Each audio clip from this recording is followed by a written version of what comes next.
So, welcome everyone. This is a movie game called Avatar: Frontiers of Pandora. So naturally, this talk is a sequel to the talk that I did in 2020, which was Finding Space for Sound, the environmental acoustics of Tom Clancy's Division 2. I have a couple of caveats to point out. One of them is I will use the term emitter a lot. And what that is, in Snowdrop Engine world, is a virtual render context that has a position and an orientation that may or may not be used by the sound designers. And all of the videos I've made are in stereo fold down, so unfortunately you won't get the full benefit of object mixing. So just imagine in your minds when you're hearing the stereo how great it would be if it was in Atmos, but it isn't. Other spatial audio systems are available. So, my name is Robert Banton, my pronouns are they, them, and my job title is Snowdrop Audio Architect. What does that mean? I'm an audio programmer by trade. I steer the roadmap for the audio tech within the Snowdrop pipeline, and Snowdrop, of course, is an engine within Ubisoft that we use for making lots of different games. My background is in MPEG codecs originally, music tech, and cinema audio, and this year is my 10th year in the games industry. So to summarize, what we're going to be talking about today are two things: Bubble Space 2.0. In the last talk, we talked about Bubble Space. I just want to show some things that have happened in the last 5 years that might be interesting.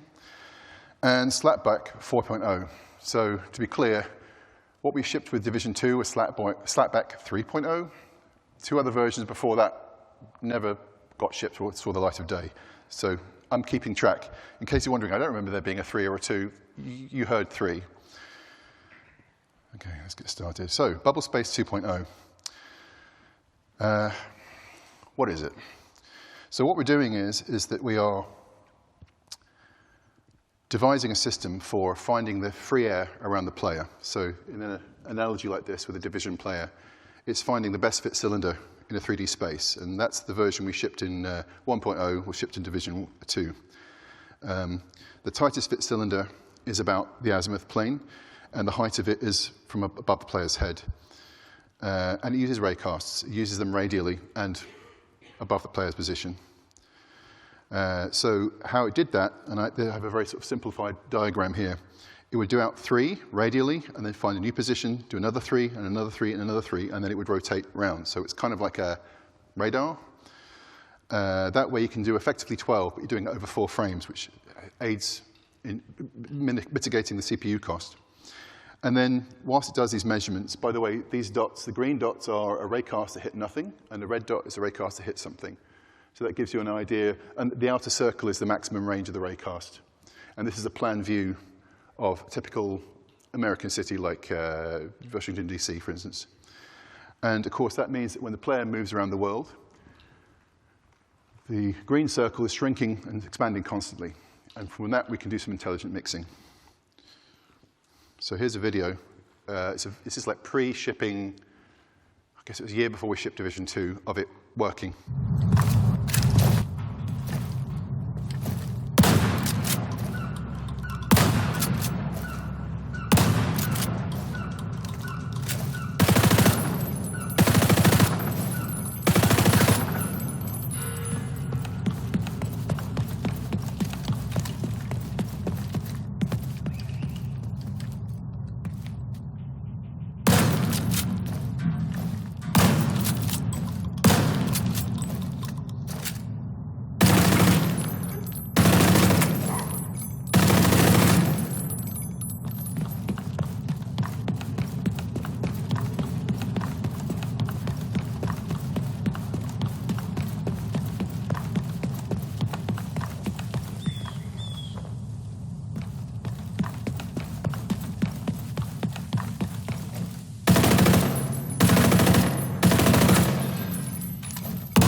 So there's some examples there. What you were seeing there was controlling weapon tails. So each bullet has the initial hit, and then spliced onto it's a tail. It has some reverb baked into it, and it was switching sizes of tails depending on the size of the environment, and also mixing in some kind of like local ping pong delays, maybe when you're in an alleyway, mixing out large ambiances that were in the street, that kind of thing.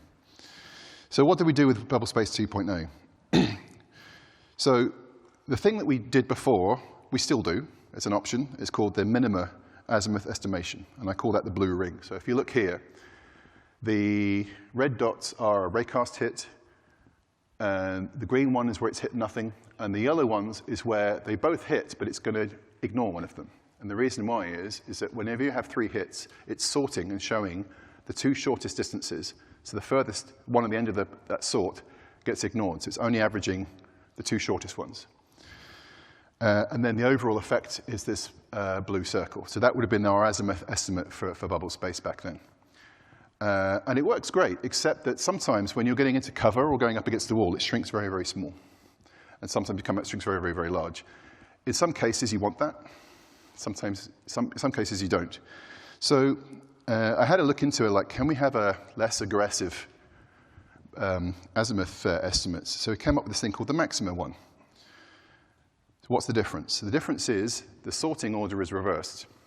So it's exactly the same calculations, but now we're looking at the 2 largest points and averaging them. So in that case, the 2 red ones are being used, and the green one is being ignored. In the yellow case, the yellow dots, one of those is being used, and the red one's being used. If you look there, the actual circle is larger, but it's actually more like the average between, in a situation where you're in a large rectangular space. If you look at the total distances, you average between these 2, it's more close to that rectangle than the other one was. The other one's more like closer to the minimum width. This is more like the average width. So it turns out this is preferable for outdoor environments where you're coming in out of a cave, you're out in the forest, and it's less extreme, and it means obviously that problem where you got into cover doesn't occur. So here's an example.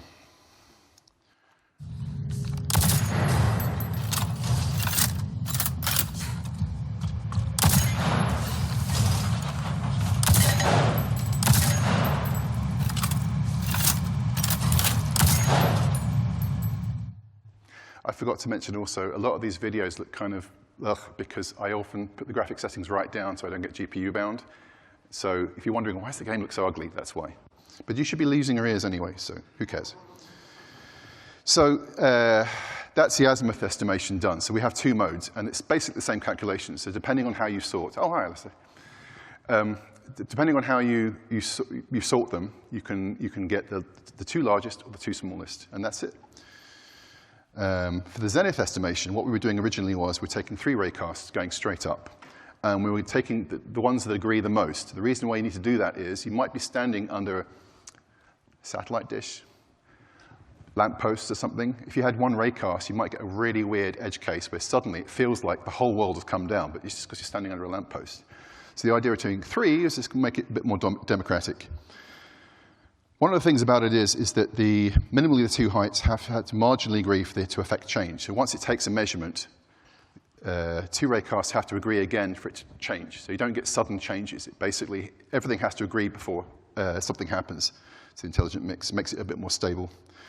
And the tolerance is based on the sample area above the player. So that actual radius distance is what gives you the tolerance. The wider the radius, the less tolerant it is to things that it measures above it. So imagine in this room here, everything would agree because it's a flat ceiling. But maybe if we're in a cave or in a forest canopy, they'd be constantly changing. So if you make a smaller radius, they're more likely to agree. In a larger radius, they're less likely to agree. So that was how we controlled the tolerance.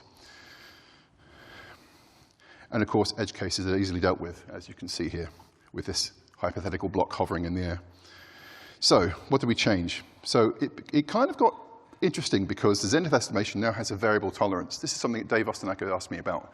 He said, look, I want to be able to fly one of those flying lizards called ekran under like a stone archway, these huge bridges.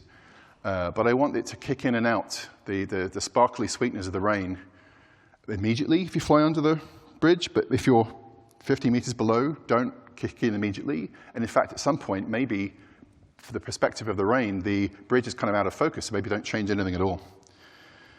So the sample area can get smaller or larger with height. That's how we deal with that. Therefore, the intolerance can taper off with increased height. So I have a diagram here. So imagine you start raycasting with a radius like that, and then you taper them in. The further you go up, the more they tend to agree. So eventually you get to a situation where they will always agree. And that's how you deal with that if you want to have the tolerance be very, very tolerant at high distances. But that's not actually what he wanted. He wanted the opposite of that, which is fine because we can taper the other direction. We can go from out wider and wider. In this situation, they're more likely to agree closer to the player's head and less likely to agree further away. And of course, therefore, you can then have the idea of the rain, not the main rain, but like the sparkly high-frequency stuff, mid-frequency stuff maybe, cut in and out just as you clip under that bridge, like when you're driving a car on the motorway when it's raining. But if it's really, really high up, don't really notice. So here's a video showing that.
So hopefully you notice the fact that when you were just clipping under the bridge, it kicks in quicker, and then lower down hardly makes any difference.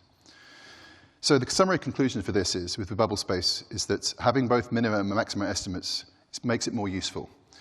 And the variable zenith tolerance is very cheap to do, because all you're doing is really tapering those raycasts, right? You're not actually adding any extra calculations. And it's very easy to do with a coned radius, which is much more applicable for a planetary scale type stuff, large organic landscapes and so on, and the weird things you find on Pandora. There we go. So let's get into slapback 4.0. What is slapback? So, picture of Elvis Presley. Slapback was originally this delay for a single short repeat echo effect. And it was simulating essentially the immediate echo from a hard wall near a loudspeaker. So when you were playing in a speakeasy, you might have had this effect, and then when you went to the recording studio, it's gone, and you were used to hearing that, so they simulated it. And it was popularized in the 1950s with singers such as Elvis and so on. So the slapback system in Snowdrop started out doing something vaguely similar, so that's the name stuck, basically, and we're still calling it that. And in fact, there's other variations like mountain slapback and stuff like that, which is sometimes used in movie sound design, so we'll have some of that in a moment. So in the inception, the version 3.0, as I said, was the one that was development, came out with Division 2. It was enabled a few months into the initial launch of the game because we had some problems with memory fragmentation with delay line caramelization, actually. And this is what it aims to do. I stole this from a textbook. I didn't make this up. So what you're doing is you're imagining the source position, and then you're essentially creating a phantom image of where the mirror image would be. And then you can re-render the sound at that distance and direction, add the propagation delay, flip the phase, and then effectively you have a very simple idea of an effect. Additionally, of course, if you know the material of that wall, you can add some filtering to the delayed version, if it's rock or concrete or wood or earth, and then it starts to sound like the material that it's bouncing from. In Division 2, what we were doing was we were raycasting in 6 directions. It's data-driven, but we can choose 6. And then what it was doing is the raycast hits, which are the red ones. The green ones is where it hits nothing. They have a surface normal, and then from that surface normal, you can calculate where the phantom image would be. So it wasn't, the raycasts themselves are kind of like feelers, working out where because you don't really know where the materials or surfaces are, so you have to kind of guess, and then you can extrapolate from there. And then what it did was it placed emitters around the player. Remember the word emitter I used earlier? And the placement, the raycasting was using this phantom image technique. And what we did was, in order to avoid having to do piercing raycasts, that's very expensive, we had our own physics world. So this image here, which was taken from the last talk, is very small, but it's because it's not that important. The left side is basically the render view, what the player sees, and the right-hand side is what the audio raycast would see, which is, as you can see, a much more simpler geometry. And cheaper because you're just doing a single hit raycast, you're not having to pierce. You only see the materials you care about. So what you would do is you'd mark up these materials as acoustically opaque. And then when they're streamed into the world, they'll get added into this physics world. And it would also shut down when the player was indoors because we had another system for indoors with our procedural reverb system. And also because the echoes were very, very, very close, you get sort of a flamming effect when they're very close. It's accurate, but it's not cinematic. So what we did was we select audio from the player and route them to a fake device driver. And then what we do is we feed back from that device driver back into the mix matrix. So it's like it's a loopback system, essentially. And at that point, you can add on the delay, and you can spatialize. You can move the direction. And you can also compute the attenuations of distance and all that good stuff. And the transit delay was added with a bespoke DSP effect because we wanted to have a delay that you could change as it's playing. So here's a little demo of that.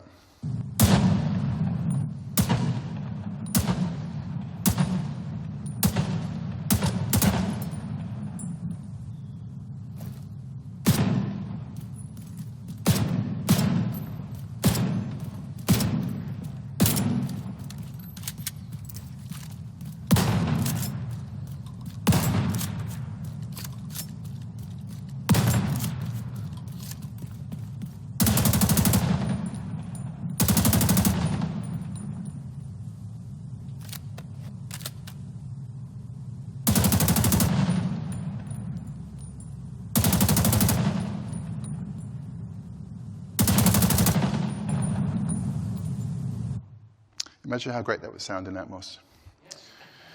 So the overview of Slapback 4.0 was we wanted to extend the system. So a more versatile system, we wanted to be able to tackle landscapes and natural phenomena and weird stuff that you get in the world of Pandora. It works in 2 functional layers with distinct behavioral differences, which I'll explain what they are in a moment. And it allows for both early and late reflection effects. What we were doing before was just doing early reflections, first order. Now we're having kind of that plus some pseudo-late reflection effects. And we also implemented the material IDs for filtering, which actually, the filter always, the delay effect always had filters in it, but they weren't doing anything. Now they are. So here's a demo. I'm going to show the system off, firing the gun randomly in the forest, system on, and then a more realistic thing where you're running in and out of a building, firing at stuff at random, and you'll hear the echoes between the early and late reflection balance change over time. That's off.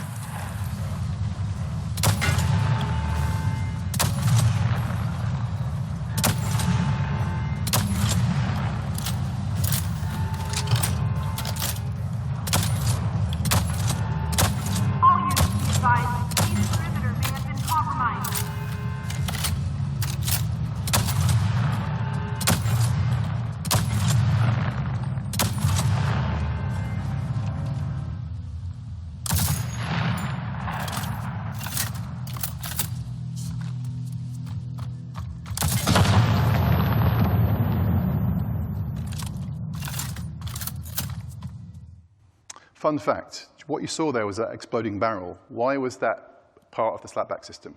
The reason was it's being mixed into it. Does that make any sense? Well, think about it like this. The further away it is, the quieter it is, so it will pick up less in the system. The closer it is to the player position, and therefore more accurate the echoes. So it's kind of a cheat, but I think it works great. That's why I put that in there. So in order to achieve this, you need several things. First of all, you need to have a raycast and emitter manager that places reflection points on designer set rules. You want an audio signal router for capturing the source sounds and playing them back through multiple emitter positions. You need some DSP, digital signal processing, in case you forgot what that means, at each emitter destination that handles flexible delayed times and filter EQ. And for the late reflection effects, the emitter destination needs to be routed through an environmentally defined reverb generator with no pre-delay. I'll explain how that works in a moment. So let's look at reverb. As you might have noticed, I stole that from the Audiokinetic website, but it is a good diagram of what reverb can look like. So the red spike is the initial source excitation. The green ones are the early reflections, the ones you get from the immediate surfaces, first, second, third order. And then the blue stuff is after it starts bouncing repeatedly and starts becoming this late reflection diffuse reverb effect. Okay? So what is early reflections? Let's just define it. Immediate echoes, echoes of echoes, and so on. Distinct phase, and they can interfere with each other, both constructively and destructively. So very chaotic. And collectively, they have quite irregular attenuation over distance. So here's the thing. When you're calculating a room space, designing a room space like this, they talk about things like the direct field and reverberant field and figuring out that critical distance to make sure that people are sitting in the reverberant field, because then it's easier to predict what they're going to hear. But when you do those calculations with the formula you got from college, you might get the wrong distance. And the reason is because you're not taking into account the early reflections being like their own sources. So not just these speakers, but imagine if these walls were hard, they would also be like additional sources, and that pushes back the critical distance. So therefore, I will say that since we're not ever in games in an ideal acoustic space, that the early reflections, especially first order ones, are really part of the direct field. The late reflections, nth order echoes, echo, echo, echo, echo stuff. They're diffuse, largely phase invariant, kind of like noise, really. And they have very predictable loudness attenuation over distance, so quite different behavior. And therefore, they're part of what we call the reverberant field. So everything beyond the critical distance, the reverberant field. So for instance, right now, probably Guy there is in the direct field. And the GDC staff are in the reverberant field, for sure. Hey. So let's look at it like this. If you were to capture that, if you made that impulse response yourself with an Omni mic, what are you getting? You're actually getting a bunch of different reflections coming in at different angles, and they're being recorded equally, and then they're all summing together. So if you were to place that in a volume that you go into and have that reverb, it would sound very, very good. The only problem is it doesn't change as you move around. It's very static. So how do you avoid that? Well, the way I figured was you break it up. So you're componentizing parts of that reverb. So rather than going with the final impulse, you're breaking up into smaller chunks, and then when they resum, as you move around the world, they do change. And in fact, even if you make a lower quality reverb than a very expensive impulse response that you've licensed from Penguin Audio or somebody, the fact that it's moving around, it actually makes it much more satisfying, and in many ways probably is superior because it's reactive. So I'm going to define reverberation time, T60, okay? Defined as the time it takes the reverberant sound pressure level from the impulse to fall by 60 decibels. Interestingly enough, a tiled bathroom can have the same T60 as a Gothic church. They're quite different in size. So what's happening there? Clearly, the church is a much larger space. So why is the T60 the same? Well, distance reflections, how much energy is being dissipated. So how your brain estimates the scale of a reverberant space is from processing the times of the early reflections. You learn this as a baby growing up. You start to recognize the early reflections are super important. That's how you know you're in a bathroom, if you're blindfolded, compared to being in a Gothic church or in a train station concourse, for example. Therefore, the delay times in the direct field are critical to immersion. That's my point. That's why it's worth mentioning. So the late reflections are essential for colored noise that indicate what the surfaces are made from and that kind of thing, so they know the difference between marble and wood and that kind of thing. So stone or concrete versus wood or carpet, as I said here, they're clearly very different materials. So the raycast and emitter management, we have two raycast functional layers working independently. The raycasts have a minimum distance radius. So rather than going straight from the center of the player position, they can be a little bit further out. This is needed for a thing that I call the ring of local origins. I'll have a diagram for this in a moment. Reflection points are rendered via emitters, of course, and the layers have different emitter cannibalization behavior. So what you're doing is you're budgeting your emitters for these two layers, and how they cannibalize and decide to go to a new reflection point changes, because for what you want for early reflections and what you want for late reflections can be quite different. So the early reflections layer is optimized around responsiveness to oncoming geometry. So what's happening is because you're moving around, they're moving quickly, and whatever they were playing a moment ago, they keep playing in the new position. The late reflection stuff is optimized around long tail fidelity. So what will happen instead is a new point will start forming, the other one will start fading out because it still has reverb in it. So you don't want it cut out immediately. And if you moved it to the new position, it might sound weird. So that's how we get around that. You can actually change the fade-out times. And this is how you tackle the direct field versus the reverberant field stuff, okay? So I'm going to use a division character again because there was no clip art available for Avatar. It's player-centric, so it only happens to the actual player and not to any of the other characters yet. Mathematically, it still only performs first-order reflections. So that thing I showed you before, hitting off the walls, it still does that. So for the azimuth raycast, if you imagine you raycast out radially, what it's doing is it's hitting like an imaginary surface. And then you can work out where the phantom image is, and if it duplicates, then you know, well, they're duplicates. So in this case, from 3 hits, we go, okay, well, 2 of them are the same as the other, so don't just kill them off. And then you end up with 1.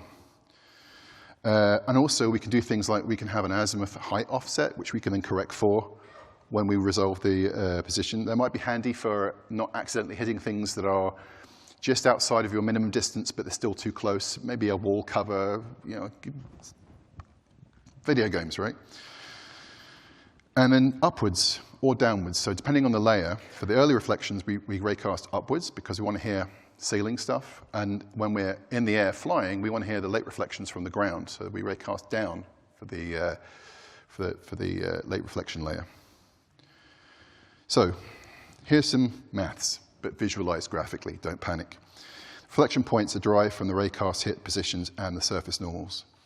So the reflected images can be positioned either by the full 3D phantom image. So you start off with the white circle, you raycast down, you get your raycast hit, it's red. And from there, you have a position and a normal. And then what you do is the reflected distance scale is 2 times the dot product of the direction vector from P to Q, that raycast, okay? Then the reflection vector, I've got to move my mouse somewhere. Where's my mouse pointer gone? The reflection vector is then the surface normal multiplied by the reflected distance scale, and then you can then shift across. So from the extruded position, if you subtract that from the original source position, you get the blue dot. That's your phantom image position. You can do it fully 3D. You can lock it in the horizontal plane if you want to do that. It's the same in terms of like looking overhead. And interestingly enough, there was another mode that Alex asked for, which is like, what if we don't bother with that at all and we just double the distance? So we call this distance only. That's another mode you can do. Interestingly enough, it's less correct, but it's more stable usually, actually, because you think about it. If you're running along the side of a mountain wall, those reflections are going to be constantly shifting around, where if you want something stable that's always at the right kind of distance, maybe that's better to just do distance only. Super cheap, right? So here we go. This is what the ring of local origins is about. This is how we get our minimum distance. So we have the player position. We have a radius around it, which is the minimum distance. We raycast from a local origin around that radius. When we get our hit, we then calculate the rest of the stuff you just saw as if it came from the center. Record the hits, and then we compute the reflection points accordingly. And so you get the same calculation, but in this example, you would have completely missed that little wall on the right there, which is what you want for something that is further out. So without having to do any kind of additional calculations, by literally just moving the origin away, you're getting later reflection points. And of course, if you do the distance only, you get that effect. So let's focus on the early reflection layer. As old reflection points invalidate, emitters move immediately to the new position. Reflection DSP effects play uninterrupted. So if you happen to be firing a gun at that time, whatever gunshot's still playing out, just move to the new position. Delay time and filter settings are updated to the reflection point on the fly. This is why it's important to have a delay time that can move as you're rendering, and filters that can move stably whilst you're rendering, so you don't hear any weird pops or glitches. Okay, let's take it through step by step. So imagine we are in some kind of gully. This is a plan view. The player position is the black dot. It'll raycast out to, say, the right there, find those 2 hits, realize it's the same position, so it will cannibalize one of them, and then you end up with that blue dot. That is our ER position, okay? If the player moves forward, oh, sorry, I did the wrong thing. Player moves forward, what it'll do is it'll make a new position, but it realizes it's close enough to the old one to just shift the point. So it just keeps playing, moves immediately, like that. Keep moving again, it's going to find a new position, which is not strictly correct, because as you can see, the wall isn't there anymore. You could actually sanity check that. If you re-raycast that position and realize you're not getting the same information, you could kill it completely. But video games. And then when you go up to here, you get another position over there, but it's so far away from the last one that it decides that it's going to kill off the older one now. Rather than moving it, it's going to fade that out and start a new one over there. Okay? And that's how we deal with early reflections. Late reverberation. So here we're going to do something a bit different. As old reflection points invalidate, they fade out, and new reflection points can then begin in new positions. There's always a kind of a fade happening. It allows for long reverb tails to play out. So if you've already committed to a rather than cutting that off, that would sound disturbing, right? Let it play out and then fade. So it uses the ring of local origins quite extensively because you really want to have that minimum raycast radius quite a far bit out to prevent hitting valid materials too soon. That's really what it's for.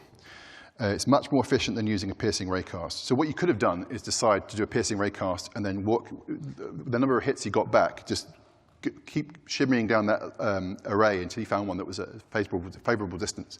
But super expensive. This, it's just one raycast and you're done. And then you add reverb to the delay line. So the reverb engine is working normally, but it's getting a super delayed copy. And therefore, when you hear it back, you're getting it spatialized at that distance with the reverb that's defined by the environment. And therefore, the shift, you see here, the yellow line, is varying with the delay time. That's what you're shifting. So it's the pre-delay on that reverb is what's affecting. And it's happening in all these different positions around your player's head. So let's look at the same gully situation, but with this wider ring of local origins. Let's start here.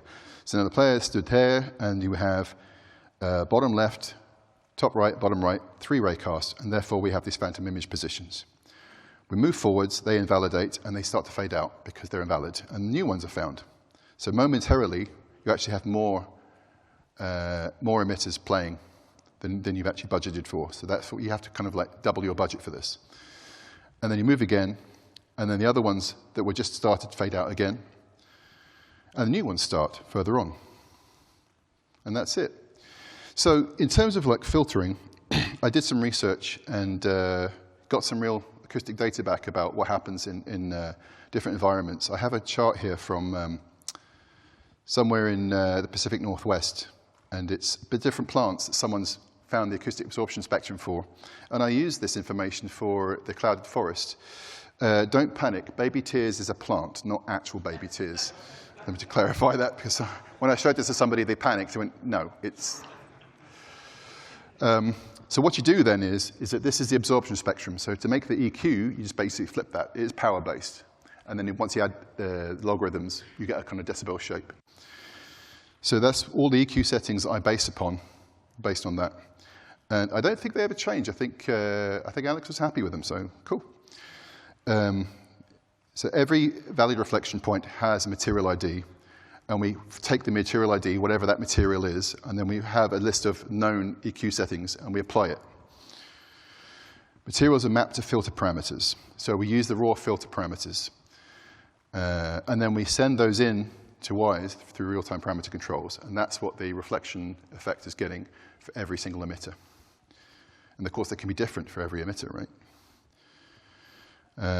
So this is a little bit of a window screenshot from Snowdrop. So it's kind of small, but basically there's a couple of materials there, and basically you can decide to have, there's 2 types of filter in the delay. You can have one of them on, both of them on, whatever. If one of them's off, it just disables, and it's not part of it doesn't take part in the processing. So you have this idea of center frequency and gain and some kind of balance. And this is because the filters have different profiles. One of them is a peaking filter, so therefore you can change the cutoff frequency and the gain. I set the Q factor to 4, just so I don't have the Q factor changing constantly. The other one is a high-low shelf kind of filter. We can move the center frequency like that. So you create a list of materials that you want to target, and if the material is not on that list, it just ignores it, filter turns off, so therefore it's just completely flat frequency response. For each material, it links material ID used in the game, so it's for game specific now, right? Enable each parametric band crossover filter as required, and these values are posted to the slapback emitter as it moves or is reactivated. Any unlisted materials, disable the filters when they are encountered. So, and one other thing I want to bring up. We're sending the propagation distance, but the sound designers choose the delay. So here is an example of one of the curves they used. If you think about it, 450 meters should be about 2 seconds, and it's not. It's about 1 second. That's because it sounds cool that way. Entertainment. The signal rerouting stuff, the guts of that is essentially that we have this broadcaster system, very similar to the one in the Red Engine, funnily enough, where you're taking, each time the Wise engine is doing its render pass, you get a callback. There's 2 buffers, and they're switching constantly. So you imagine after the second callback, the next one will look like the top image. You either have one buffer recording and the other one playing, but they never meet. We can actually have up to 8 of these. So there are broadcast channels, and inside of those, they have up to 8 audio channels. So think of it like a digital tape loop. If you ever use one of those, you have a record head and a playback head. And the loop gets moved on from a callback, we register within a rendering chain. So we know when it's happened. It does add latency, though. So by doing this, you're adding an extra buffer of latency. So if you're rendering at 1,024 samples, by rerouting it this way, you're adding 1,024 samples, which is 21.33 milliseconds at 48 kilohertz sample rate. However, we're going to delay even more, so it's fine. So the recording side, we have basically the sender sync plugin in Wise, which is a fake audio device. Wise doesn't know that it's not an audio device. It's actually writing to a common memory. And it sends the audio always to the record head. It doesn't know which one. Every time it writes, it gets whichever one the broadcaster tells it to. Remember, because they're switching. And it controls what the broadcast channel it's using and how many audio channels is allocated. So you might, if you're deciding to make a game like X-Defiant where it's only stereo, there may be reduced allocation to 2 channels. Called once at the end of each render pass, as I said. So every time it renders, callback, switch. From the playback side, we have a receiver source plugin, and that just takes whatever's from the recorded in the last pass, right? Because that will be down the playback buffer. And that's triggered by a play event. So the emitter needs to know there's a play action, and then it will start reading from that buffer. It's faded out by the stop event. So we always have a stop event, say, to fade it out, as I said before. But depending on whether it's an early or late reflection, that fade out might be very short or quite long. And it controls what the broadcast channel it reads from. So you can actually have a one-to-many relationship. So if you record once to one channel, you can read many, many times from that same broadcast channel. It gets its actual audio channel layout. So specifically, whether it's 7.1 or 5.1 or whatever it is, it gets that from the sender sync plugin. So that's defined by the actual fake audio device, which it actually gets from the properties set up by the playback engine. And then it's called once at the beginning of each render pass. Okay? The filtering part, each reflection point receives a receiver instance. Okay? Then we add the delay. So Wise is playing a source plugin with a single parameter, the broadcast channel, and then the audio signal from the source plugin needs delaying and filtering, right? We need to get that propagation delay in there. We need to filter according to materials. So how it works is kind of like this. You have a circular buffer, and the record pointer is spinning around constantly. Imagine it's going to the right, and when it gets to the end, it goes back to the start again. The output side is going to be behind it. And the difference between those 2 positions is the actual delay that you hear. Now, if you shift that audio position suddenly, it'll hear a click or a pop, or it'll not sound good. So what we do is we actually create a nice power complementary crossfade between the old delay and the new delay. This is not actually the high-fidelity delay with Doppler you would expect. What's actually happening is it's just editing. And that way, you can get around unnecessary Doppler. It depends how fast you're running, I guess. But if you're in a car, you would definitely hear that in a racing game, right? But this is it. We're now jumping to the new part of the delay buffer and doing it whilst removing any kind of weird artifacts. And then we do phase control, which is just basically flipping the phase. And then we do the filter EQ. And that's the output sample. So do I need to? Yeah, basically, I've just said all this stuff, haven't I? There we go. So let's have some kind of like technical points in case it comes up. You need specialized memory management to do this because you're constantly needing these delay lines, and they're 0.5 meg in size, right? Why 0.5 meg? Well, 4 bytes per sample is 131.72 samples, or 2.73 seconds at 48 kilohertz sample rate. Why does it need to be up to 2 seconds? Because that's the size of the world you're dealing with. Those are the kind of delays you might have to deal with. The speed of sound in air is typically 340 meters per second. In Pandora, they never told us. We never have found out what the speed of sound in that atmosphere is. But let's say it's like air. Therefore, the maximum transit distance could be 928 meters. You need to have multi-threaded access because this is being rendered in multiple threads. And you want to be able to prevent memory fragmentation. So therefore, we need specialized memory management, right? So the first filter looks like this. If you're a DSP programmer, you should recognize this. This is called the biquadratic filter direct form 2. And what happens is you change 5 multiplies, and you can get lots of different filter effects. In this case, we're just using a Perkel formula for those coefficients. We're not doing any kind of musical modulation type stuff, so this is actually not a very stable filter for that kind. Don't use this if you're trying to do something, DJing. Don't. But as I said, the Q factor is fixed to 4. That makes it simpler to do the calculations of the coefficients, actually. And then you can then do things like you can attenuate, or you can boost, or you can move the frequency left to right, and this is the kind of the overall range that filter works at, okay? That's our Bode plot. For the other filter, this is a little bit more unexpected for some of you, I would guess. The crossover filter part looks like this. So if you look at the inner core of that, that is a low-pass filter modeled on a capacitor resistor time constant that discharges exponentially.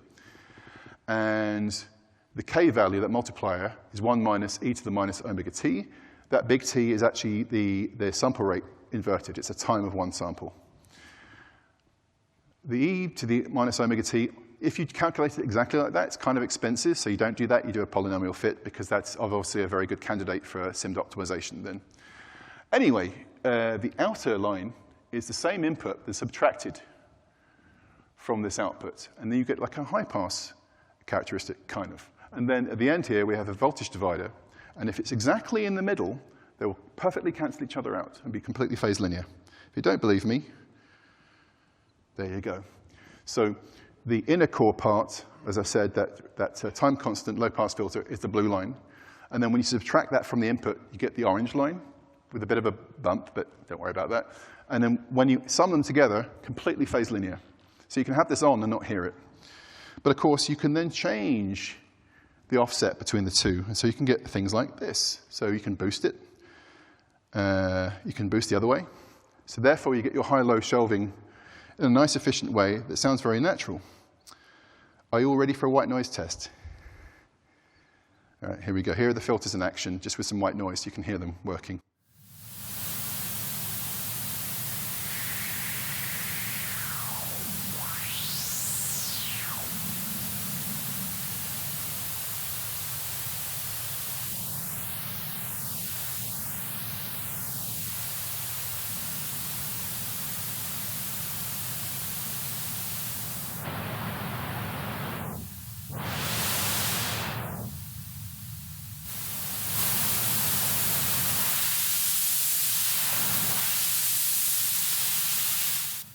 There we go. How are your ears? Hopefully that tells you how the filters are working, right? So this is when we're taking the echoed sound and we're filtering it. That's how it's being applied. So the combined result, I put this all into one picture. Let's go back to that gully. So what we're actually getting, if we're in that position, we're getting 2 early reflections. One of them is quieter than the other because it's further away. And we're getting 4 late reflections with the reverb applied. It's defined by the environment with different filtering. And because of their angles, they're spatialized at different angles around the head, and different distances mean they have different pre-delays. There we go. Does that picture make sense? This is the decomponentized version of that nice impulse response you saw at the start. And then I want to show an example where it's realistically in the game. The one other thing that's missing from this is obstruction occlusion tests, because sometimes you'll have phantom emitters that are behind a wall, and you want them to be filtered that way, right? So here's an example in-game, very chaotic, but because of the propagation system, you can therefore control what you hear depending on the geometry around you.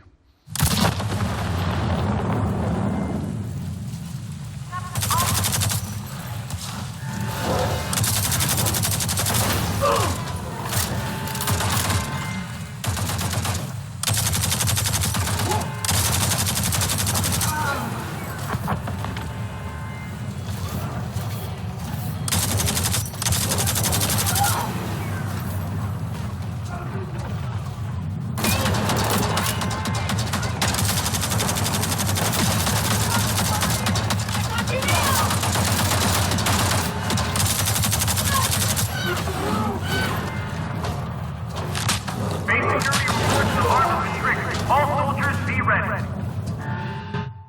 There we go.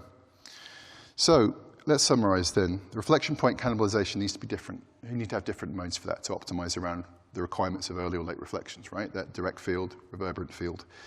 Raycasting with the ring of local origins, really useful. It just incentivizes doing something where you're maximizing the amount of information and minimizing the CPU cost. And filtering materials is a big win, obviously, because it sounds, you get lots of variations, much more natural sounding. Okay? And you need robust memory management. I did a more elaborate description of that in the 2020 talk, so if you're curious, you can go back to that. It's on YouTube. And one last thing. Some people will think, we should hire an audio program and do this. So I want to explain to you how big the team is that's working at Snowdrop Reference Branch right now. In Sweden, we have me, Martin Wallin, who's the lead. We have Martin Löfgren, who did the emitter manager, Kasper Sedekunis, who did the amazing propagation system that works in the GPU. We have Hang Zhang. We also have Dave Driggers in Stockholm. In Germany, we have Hannah Kriegler, who's working on rapid prototyping stuff. And we also have in Canada, we have Oliver Snade and Andrew Smith, neither of whom are Canadian, but for some reason they live in Toronto. So what I'm trying to say with this picture is, as well as credit where credit due, you don't need an audio programmer, you need a platoon. Thanks for listening.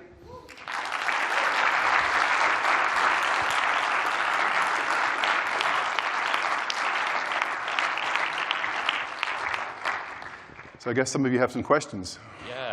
Yeah, thanks for that. That was a buffet of delicious ideas for audio programming. I had a question about the ring of local emitters. So is that based on bubble space at all, or is that just a completely separate thing? So the ring of local origins is just like another circle that I just visualize in my head. To be specifically, the bubble space thing, the reason why I call it that is because when I originally drew it out on paper, it looked like lots of bubbles on the page. Right. It's not really bubbles, it's cylinders, but anyway. The ring of local origins is just imagine a radius you've created in your system where you then create these origins you raycast out from. And then you use the original position for doing the phantom image technique, that's all. So it's just a mathematical concept to avoid hitting things too soon. Okay, cool. Can I ask a quick follow-up question on that? Do you do any slewing over time for the bubble space calculations as well? There's lots of smoothing going on. Yeah, okay. Again, there's a better description of that in the last talk, 2020, so I won't repeat it here. That's why I didn't put it in this talk, because it seemed like money for old rope. Sure. But yeah, so there's lots of smoothing going on, and that's why you can avoid weird glitches, like walking past a bunch of pillars in the train station, because it will pick them up, but there won't be enough coherency for it to take effect to the overall calculation, which happens actually over 16 frames. Thank you. Hey, thanks for the great presentation. You mentioned that it was always player or listener based, all these systems. So you could do it listener based. Okay. You could do that. What I found is that because of the way we make games, the listener is usually the camera position or something close to it. Maybe some people, you interpolate between the player and camera position, but Guy doesn't like that. We had a whole chapter about why that's a bad idea, right? Don't do that. Because we do that in Division 2, so anyway. What it turns out is that if you base it on the player position, it's less correct. But what you can do is that you have a threshold for when you start making the calculations happen again, because you're not doing it every frame. If you're standing still, you do the calculations once and you've stopped. And then you have a threshold, and you can set that in data, but let's say it's half a meter. You move half a meter, and then it does the calculations again. If you were to do that with the listener position, you'd probably be doing lots and lots of extra calculations and just be heavier on the CPU. So that's the trade-off. So it wasn't actually my question, sorry. It was, did you ever find a situation where you would have liked to have emitter, so another emitter than the player position, to also have its calculations, and are you considering that for the future? We have lots of, 10 minutes to go. We have tried a lot of different things, and some of it sounds really cool, but it's just very expensive. And if you remember, we were originally targeting Xbox One and PS4. So this is why it ended up with the way that it is now. However, now we're in a next generation, and we're using the GPU and stuff like that. Lots of possibilities. So we will see. Maybe in a couple of years, I'll do another talk, and I'll remind you of this question. And go, hey, look, guess what we did? So we'll see. I look forward to it. Yeah. Hi. Hi, thank you for the talk. And I have a question about geometries. And I was wondering who is simplifying the... Sorry? I was wondering who is simplifying the geometry for the audio okay. and how so hard? How is the geometry simplified? That's actually done by technical artists. Oh. So what they do is that, yeah, they start off with the render mesh, and if it turns out to be too complicated, they simplify it. So if you get like a fallen down tree trunk, they might turn that into a box. Oh. So that's what ends up in that physics world. Okay. And that's what we see with the raycasts. Okay. Does that make sense? Is it hard for them to do, or is it very super it's just in the data. Okay. I had the same question, so great Oh. talk. Have another question. Oh, that's good. Anthony. Hi. Just a quick question about the late reflections. Are they rendered like IRs, or are they some sort of dynamic thing? Here's the funny thing. When you have a environmentally defined reverb, it can be whatever you like. Like, yeah. So in this case, we have a lot of nice impulses. You could use an FDN reverb or something else, something algorithmic. That's the part that doesn't matter. That's the modular part of it. So that's up to you to decide. And maybe it's you could have more reflections, more and more LR-type late reflections with a cheaper algorithm, perhaps, if you wanted to do that. But I purposely avoided talking about that because that's not part of the system. That is decided further down it's actually the environment element manager in Snowdrop that actually defines that. Right. Okay. Thank you. With having the reflections be driven by this kind of like ring buffer kind of thing, was that sync plugin where you were collecting the delay line? Did you have just like one of those, or did you put them on multiple different buses? I'm wondering about like. So the sync plugin part is one per exit destination. If you come to the Audio Kinetic booth at 1:15, I will show you that slide. Sweet, thanks. But yeah, so the idea is that they're completely, so you have one per send. So if you want to characterize different types of broadcaster, it doesn't have to be about delaying, but you can have different categories. I think at one point we were experimenting with a plant that repeated what you did. It didn't end up in the game, but it was a nice idea. I think it just didn't quite work. But yeah, so that would have been a separate channel. And so therefore, we have a different device and then a different auxiliary send. And therefore, you read it off a different channel on the way back again and then do something else with it. Thanks. Thanks for your talk. I think in your system, all reflection and light reverberation is fully 3D positioning, but Yeah. isn't the light reverberation should be a more omnidirectional? Sorry, what was the last part of the question? Light reverberation should be only omnidirectional. It's non-directional. Yeah, so it's a good point. So the question is if you're positioning these emitters and they are being spatialized, when you're adding reverb to them, how does that affect it? Yeah. Well, in actual fact, the reverb in of itself is working already to render out to channels. And so what you're sending to that has already been spatialized in some way. So you've already worked out the distribution based on the emitter position, the delay. And then however that reverb chooses to do its work, that's what ends up going to the channels. So they're actually completely decoupled. Okay, thank you. Did I exhaust all the curiosity in the room? Should we go get a coffee? All right. Thanks very much, everyone.